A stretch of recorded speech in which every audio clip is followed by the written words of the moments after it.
All right. First off, Rob, I imagine Purdue basketball is always exciting, but even more so this past season. What was it like to be along for the ride to see these guys go to the national championship game and punch their ticket to the Final Four? Yeah, interesting, Glenn, because because you'd never done it before. At least I've never done it before. You don't know how good the other half has it, right? You know, it's so much fun to be a part of a Final Four team and be treated the way those guys were in Phoenix, and to have the outstanding showing of fans that Purdue had in Phoenix. It was just so much fun. And you consider where this team was a year ago at this time, having to answer all the questions about losing to Fairleigh Dickinson in a 116 game, to really just completely redeem themselves and go all the way to the Final Four. Man, it was a lot of fun. You felt like from the word go last season that our team was good enough to get to the Final Four, but you never know. Obviously, look at North Carolina State. Who would have thought they were ended up playing in the Final Four? But it was so much fun to not only be a part of a team that went to a Final Four, but to also have the Zach Edey part of it as well. I mean, a guy that ends up being twice named the National Player of the Year, unanimous National Player of the Year, twice in a row. Last time that had happened, Bill Walton had done that. So you really kind of had all the ingredients for a special season, not only a really, really good team, but maybe a once-in-a-generation type player. So to say that I had the time of my life would be an understatement. I certainly had the time of my life. When you look at what Purdue's been able to do, I mean, the culture is changing so fast, especially in college basketball with NIL, the transfer portal. But this was mostly a homegrown team. Yeah. How were they able to keep all these guys together? And, obviously Lance came in and added a piece as well. Sure. But for the most part, these are guys that are spending 2, 3, 4 years at Purdue. How are they able to go against the grain, if you will, and basically have a team that they've all developed while in West Lafayette? Matt Painter has a saying, and I heard him say this a couple of years ago, and maybe he's had it forever, and I just heard it a couple of years ago, but it really resonated with me, and that is, at Purdue, when we're recruiting, when he's recruiting, he and the coaches are recruiting, the saying is, you become us. We do not become you. And the guys, from a recruiting standpoint, when they know that coming into it, yeah, I think it does really resonate with them too. That, hey, I'm coming to Purdue to be a part of the Purdue basketball family, and I'm about something that's bigger than me. And even the likes of a Zach Edey or a Jaden Ivey, or just think of the homegrown guys like a Caleb First or a Fletcher Lawyer from right here in the Fort Wayne area. Look, those guys could have gone a lot of other places and maybe been the star of the show and got as many shots as they want. But they chose to be a part of something that's bigger than themselves. I think the biggest part of that, Glenn, is that's how they're recruited. They are told that up front so they understand what they're coming into. And when you know that's what you're coming into, it's a little bit easier to accept the role, and it also doesn't hurt when you're winning all the time. I mean, back-to-back Big Ten championships, you just went to the Final Four. That certainly helps too. And I think that's why we're getting the guys that we're getting. They want to be Purdue Boilermaker basketball players. They wanted to get a degree from Purdue, and they want to win a bunch of games, which at least in the last couple of seasons is what they've been doing. One more basketball question before I ask about football. With Zach Edey gone, Mason Gillis transferred out, Ethan Morton transferred out, Lance has exhausted his eligibility.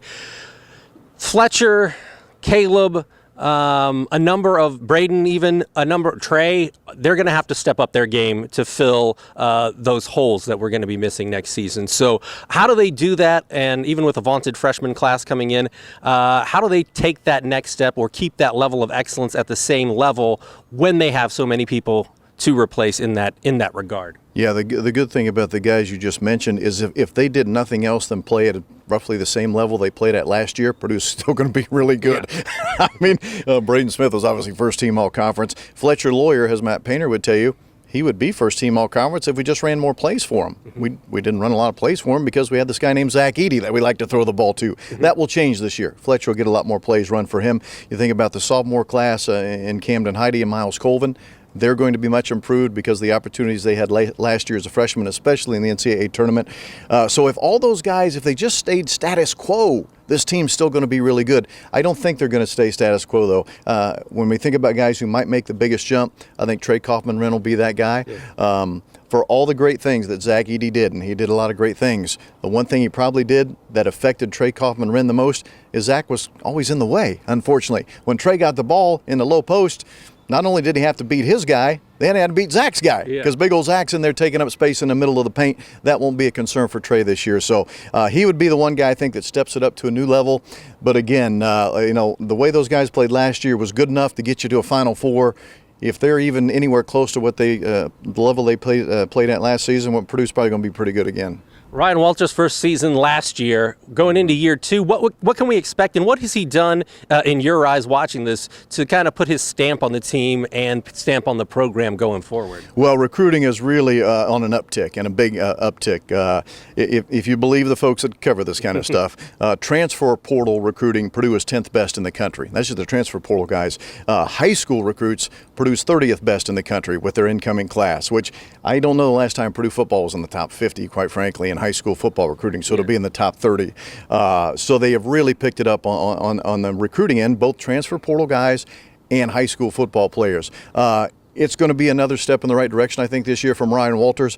The team looks more athletic. They look more like a Big Ten football team than they did a year ago. The concern, of course, is the schedule is awfully difficult this year.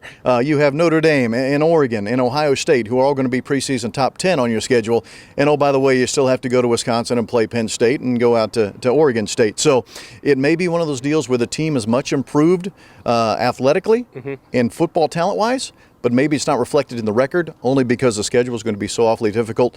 The good news is Purdue is getting much better as a football program. They're taking steps in the right direction, and as long as they can continue to do that with this young staff that Ryan Walters has put together, Purdue football is going to be in good shape for a while. Final question from me. You're nearing, I believe, 20 years at Purdue. Correct. So what has this ride been like for you? I imagine this has got to be like a dream job at this point.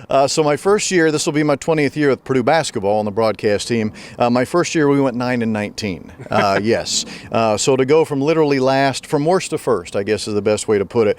It's been quite a ride. The cool thing for me, Glenn, is my entire Purdue basketball career on the broadcast team has been with Matt Painter. He's the only coach I've ever known. My first year on the broadcast team was his first year as a head coach. So I really have seen it from the ground up and seen how it has been built. And now we're enjoying all of this sustained success. So that's been the most gratifying part for me, knowing that I like Coach Painter. Now, he works a lot harder than I do, don't get me wrong. But, we started at the bottom when we were really bad. And now we're really good. So that's been the most gratifying part for me. Anything else you'd like to add? Boiler up, and thank you to all the great fans in Fort Wayne. Man, we have a great contingency of Fort Wayne folks that come, whether it's Ross-Age Stadium or Mackey Arena, or who happen to go to Phoenix in April to watch us play in the Final Four. So thank you to the folks here in Fort Wayne. Man, we have a great fan base in Fort Wayne, and it does not go unnoticed, I'll tell you that.